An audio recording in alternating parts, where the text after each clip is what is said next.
it's Caitlin, and welcome to the Quills and Coffee podcast. So since this is the first podcast I'm doing here on my channel, I thought that I would give you guys a short little introduction before we get into today's content.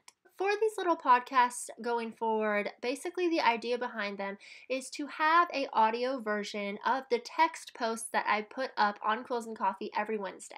So for those of you who don't know, I post a new blog at caitlinlambert.com every single Wednesday and a new video here at my channel every Saturday.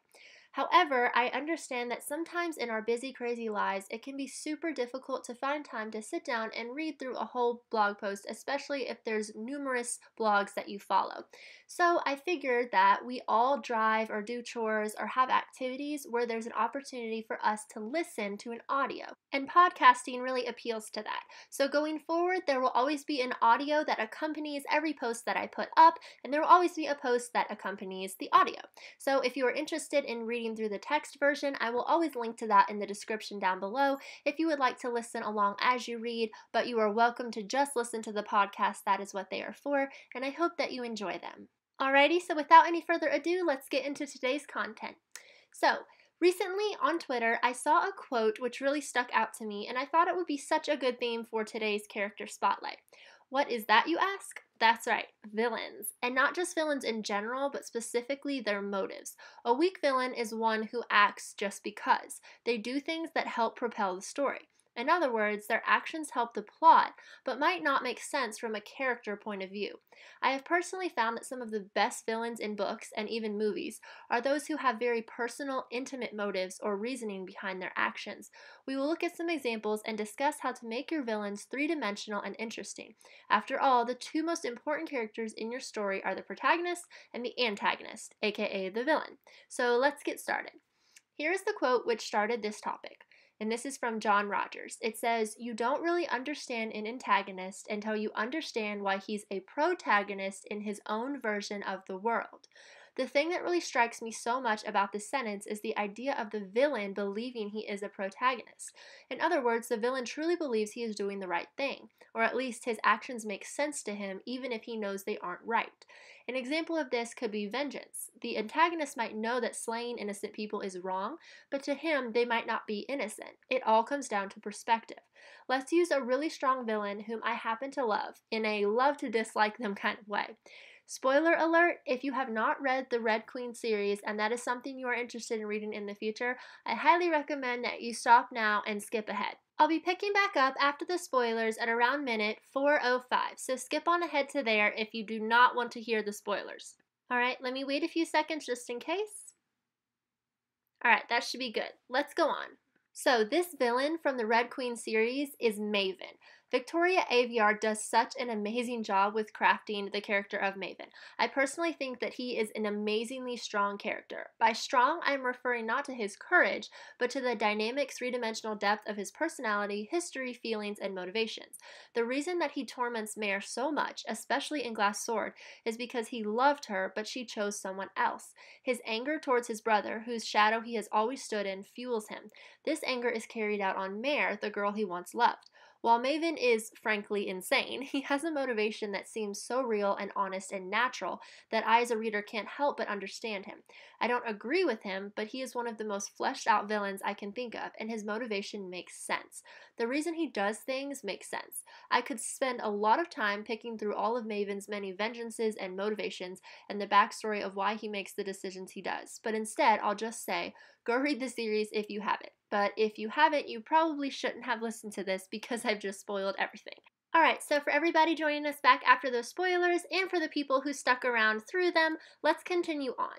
So I want to go back to that John Rogers quote. You don't really understand an antagonist until you understand why he's a protagonist in his own version of the world. In your villain's mind, they should be a hero. They are right, and the protagonist is someone standing in their way. Aside from mental issues which may cause someone to act irrationally or without any clear motive, villains have reasons for their actions. Even the most selfish, evil, greedy, power-hungry, despicable, barbaric antagonist in the world has some motivations for doing what they do. The more complex, twisted, and genuine the motivation, the more complex, twisted, and genuine the villain. Let's say that again for emphasis. The more complex, twisted, and genuine the motivation, the more complex, twisted, and genuine the villain. Another amazing example of an incredible villain is in C.J. Redwine's Defiance trilogy, particularly in the third book, Deliverance. There are no spoilers here, so don't worry about that, but if you want to see a fantastically crafted villain in action, definitely go read that series. Here's a hint. The antagonist is not who you think. The thing about CJ's storytelling is that she weaves narratives together in a way that there are multiple heroes and multiple villains, and it works beautifully, masterfully. The particular antagonist to whom I am referring here has a past that is steeped in suffering, pain, guilt, anger, and revenge. His entire existence is fueled by vengeance. Unlike some antagonists, however, he doesn't act out of a vengeance which is all fury and hatred. He has some humanity inside of him, and that makes him so real and so three-dimensional. In his world, he really is the protagonist of the story. His actions really are justified. And as twisted and wrong as he still is, I as a reader can't help myself from feeling a small bit of remorse for him. One thing that is still important is to keep the distinction between protagonist and antagonist. Now, some people will probably argue with this. They like morally gray antagonists. They like the line between good and evil to blur. I am not advocating that the hero be perfect and innocent and the antagonist be all rage and evil. However, in the end, good should triumph in some form or way, even if it isn't a happy ending. In order for this to happen, good must triumph over something. In other words, there must be an antagonist who loses. So as flawed and human-like and real as the antagonist should seem, there should still be an inkling of a divide between them and the protagonist, even if that line sometimes fades in and out. Many times, writers depict villains as pure evil with zero motivation or a very weak motivation. They're waging a violent, bloody war on your protagonist's kingdom. Why? Because they want power, or because they just feel like it. Power can be a motive, but it is always attached to something. Where does that greed for power stem from? Dig into their past and discover what really fuels them.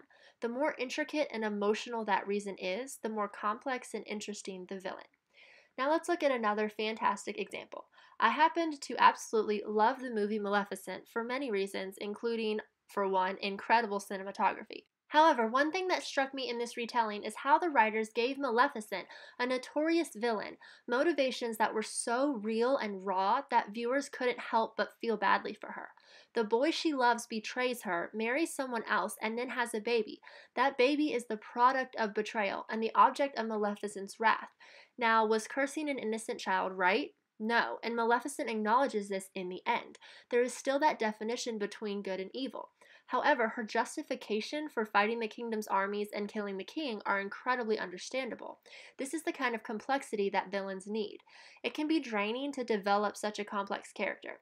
Often, we as writers put our hearts and souls into creating rich, intricate, flawed, complex protagonists. We build their backstories and pull from their past, weaving experiences throughout their story. But the focus on the protagonist can often mean we neglect the second most important character, the villain. Don't let this vital role fall by the wayside. After all, if your character has no one to fight against, there is no conflict, and no conflict means no plot. No plot means no story. No story means everything you are crafting is pointless. Take the time to dig into your antagonist's brain. Why do they do what they do? What fuels their choices, evil and wrong as they might be? Why, in their head and their world, are they the protagonist? Alright everybody, that's all for today's podcast. Let me know down in the comments below if you are struggling with your antagonist. How do you feel about this subject of the villain's motivations? As I mentioned at the beginning of the podcast, you are welcome to go and check out the text version of this blog on Quills and Coffee at CaitlinLambert.com. I will link to that below in the description box if you would like to check that out. If not, thank you so much for listening. I would love to connect with you elsewhere. You can find me on Twitter at Caitlin A. Lambert, on Facebook at author Caitlin Lambert, and on my blog at CaitlinLambert.com. Until next time, thank you guys so much for listening and have a wonderful day. Bye!